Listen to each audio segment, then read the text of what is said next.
bienvenue. Plus de 800 familles menacées d'expulsion à Tivaouane Peulh. Un autre scandale foncier a explosé. Les habitants ont été informés de la liquidation du site par le promoteur qui l'avait placé sous hypothèque. Un site sur lequel vivent 850 familles, soit 1943 propriétaires. Et pourtant, ces habitants affirment qu'ils ne doivent aucun centime au promoteur.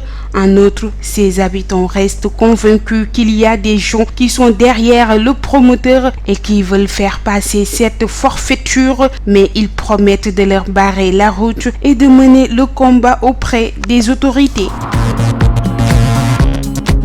La conférence des syndicats autonomes du Sénégal annonce une marche le 30 septembre. La doléance majeure de ces travailleurs est la cherté de la vie. En cette période de pandémie de Covid-19, le syndicat se dit prêt à envahir les rues le 30 septembre prochain et faire appel à une vive mobilisation pour dénoncer ces difficultés.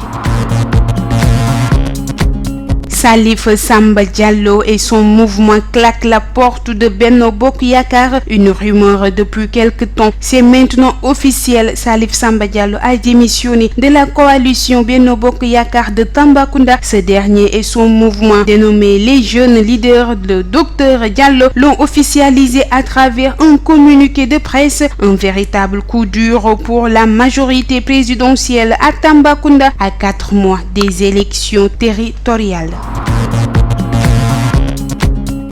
Place maintenant à l'actualité hors de chez nous. Fête de l'indépendance au Mali, Assimi Goïta fait le bilan et évite les sujets polémiques. Le Mali célèbre ce mercredi son indépendance proclamée par Modibo Keïta, son premier président. À cette occasion, le colonel Assimi Goïta s'est adressé aux Maliens sur les ondes de la ORTM, la télévision d'État. Cependant, il est resté plus que sobre sur les deux grands dossiers qui agitent le pays, la date des futures élections et la polémique autour d'une possible signature d'un accord avec le groupe de la société privée russe de sécurité. Parlons maintenant de sport.